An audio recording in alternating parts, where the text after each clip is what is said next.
आपको हम बताना चाहेंगे कि वक्त सब कुछ बदल देता है।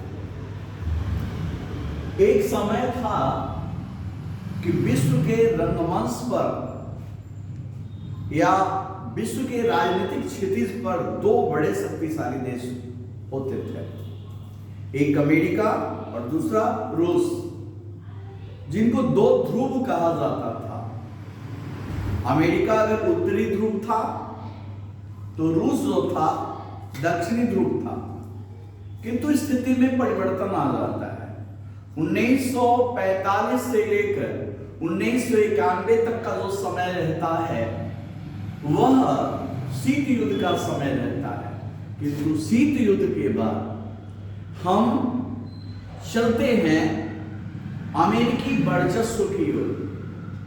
आज एक प्रश्न है, क्या हम एक ध्रुवीय विश्व में रह रहे हैं या एक ध्रुवीय विश्व क्या है? एक क्वेश्चन बनता है, एक ध्रुवीय विश्व क्या है? और ये बनता है कि क्या हम अमेरिकी वर्चस्व में जी रहे हैं?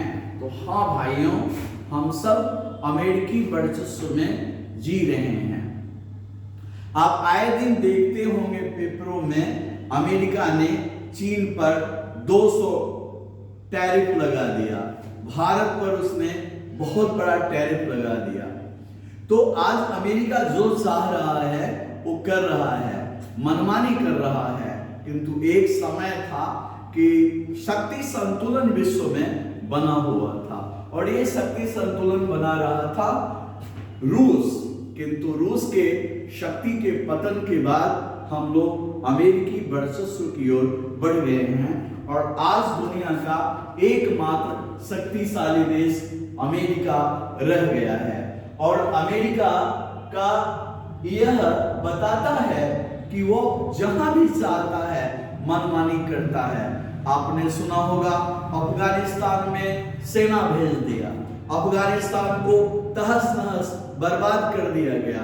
पाकिस्तान में घुसकर एटाबाद में ओसामा बिन लादेन को पकड़ लिया। यही नहीं, इराक के राष्ट्रपति को सद्दाम हुसैन जी को फांसी पे लटका दिया। तो ये सारी घटना इस बात की तरफ इशारा करती है कि आज हम अमेरिकी वर्चस्व की तरफ बढ़ रहे हैं। किंतु ये भी प्रश्न उत्पन्न होता है कि क्या इस अमेरिकी वर्चस्व को समाप्त किया जा सकता है? तो हाँ, अमेरिकी वर्चस्व को समाप्त कर दिया जा सकता है, बशर्ते भारत, चाइना और रूस एक साथ मिल जाए और तीनों की महत्वाकांक्षा इस बात की हो जाए कि विश्व में अमेरिकी मनमानी को हम रोक सकें। तो काश अगर ऐसा होता कि ये तीनों देश रूस, भारत और चाइना अगर एक हो जाता तो अमेरिकी वर्चस्व को रोक सकता था। काश ऐसा होता कि अमेरिकी वर्चस्व को हम चुनौती देते। बहुत बहुत धन्यवाद, बहुत बहुत आभार। आप वीडियो को देखिए।